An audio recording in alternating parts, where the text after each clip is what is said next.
Melisandre, known to many as a Red Priestess of R'hllor, was sold as a slave in her youth to the Red Temple of Asshai, possibly sold as Lot 7 under the name Melanie. The girl was trained as a Shadowbinder, developing into a devout worshipper of the Red God, the Lord of Light, who stood in opposition to the Great Other, the God of Darkness. She became skilled in the magical arts and saw visions in flames, becoming convinced she was capable of understanding their meaning and significance. During her many years in service to R'hllor, she learned a number of languages, including Westerosi Common, High Valyrian, and the language of Asshai. She also learned of the history of her faith and the prophecies of Azor Ahai, a legendary hero who once saved the world from the demon armies of the Great Other, and who would one day be reborn to again defend humanity from a coming darkness. After many years in the East, she traveled west, believing that the identity of Azor Ahai reborn had been revealed to her as Stannis Baratheon, the one true king of Westeros. Stannis, despite having the most legitimate claim, would have to vie for control of the kingdom in the War of the Five Kings, which followed the death of his elder brother, King Robert Baratheon, and the execution of the Hand of the King,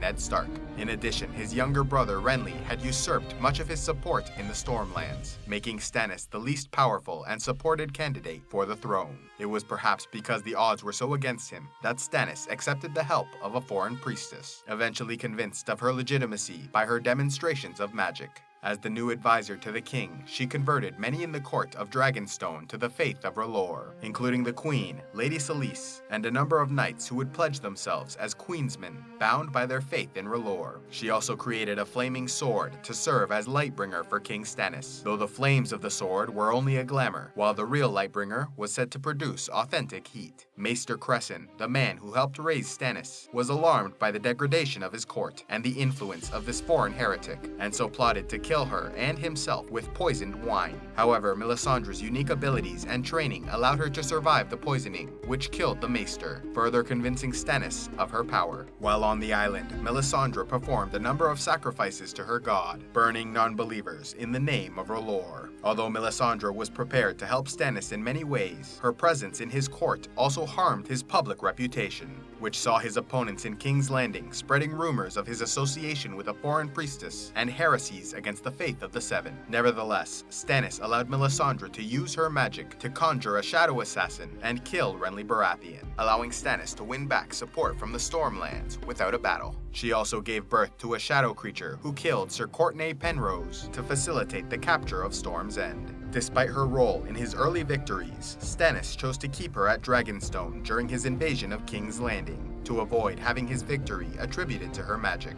Yet thanks to an alliance between his enemies in House Lannister and Tyrell, Stannis was defeated at the Battle of the Blackwater and forced to retreat. Unsure of how to proceed, Melisandre offers further use of her powers, stating that if they sacrifice young Edric Storm, the bastard son of Robert Baratheon, they might use his king's blood to wake stone dragons, who might help Stannis win the throne. But he refused, and so she used 3 leeches to consume a small amount of the boy's blood, then sacrificing the creatures and cursing the false kings, Balon Greyjoy, Robb Stark, and Joffrey Baratheon. Though it is not known whether the sacrifice was truly responsible, all 3 men would soon die unnatural deaths. With his support in the south waning and little hope for further success, Stannis followed the advice of his friend Davos Seaworth, who insisted that he must act like a king if he wished to win the support of the people, and he might accomplish this by sailing with his forces north to the Wall to help the Night's Watch defeat an invading wildling army. At the Battle of Castle Black, the forces of Stannis Baratheon come to the rescue of the Black Brothers, crushing the armies of Mance Rayder and taking the Wildling King hostage. During the fighting, Melisandre uses fire magic to kill an eagle being controlled by the Wildling skin changer Varamir Sixskins, causing the man to go mad. After the fighting, Melisandre proposed burning Mance Rayder's infant son as a sacrifice to R'hllor, but Jon Snow objected and switched the baby with Gilly's son, which was then sent with the girl and Sam Tarly to Oldtown,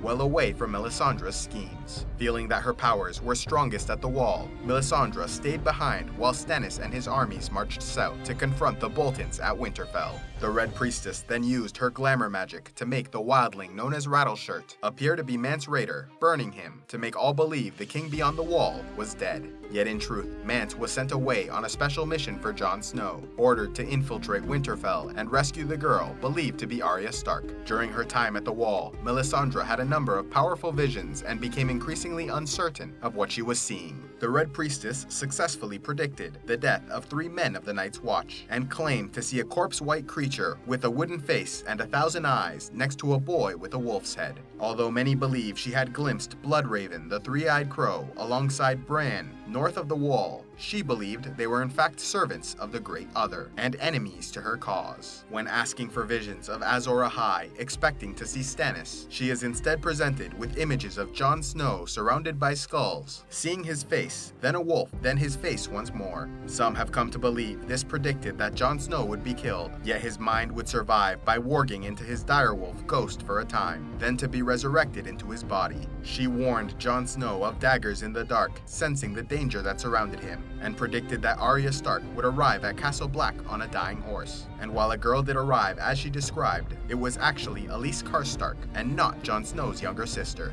Melisandre then foresaw a wildling attack on Eastwatch by the Sea, though she admitted that the towers she saw burning did not look like those of Eastwatch, making it possible she was seeing something else entirely. Then again she foresaw disaster, warning Jon Snow to abandon Hardhome, having seen a vision of a possible White Walker attack and the deaths of all involved. Despite her ever-increasing connection to Jon Snow, Melisandre was absent when Jon received the pink letter and announced his plans to march south against the Boltons. This action led to a mutiny by Jon's officers, who stabbed him and left him in the snow to die. Yet because of Melisandre's powers and the many visions she had suggesting the importance of Jon Snow, many have come to believe she will have a role to play in his resurrection. Because of her strange powers, ability to glamour, and the ruby necklace that never leaves her neck, many believe Melisandre is much older than her appearance suggests, and that her magic has extended her life possibly for hundreds of years, allowing her to disguise her withered and frail appearance. Can't get enough of Song of Ice and Fire? Be sure to check out Rawrist on YouTube, consistently putting out great videos covering both the books and the show, with episode reviews, theory discussions, and fascinating insights into this amazing series. She also explores Star Wars, The Walking Dead, and other universes. So if you love fantasy and science fiction, head over to her channel and subscribe. A special thanks to all those who have contributed to CivilizationEx. You make these videos possible, and I am eternally grateful for your support. If you would like to help CivilizationEx and want a say in the future content of this channel, click on the Patreon link in the description box below, and pledge any amount you'd like on a monthly basis. Or if you would prefer to make a single donation, you can use the PayPal link, also in the description below. And please be sure to like and subscribe, and click on the links to see more.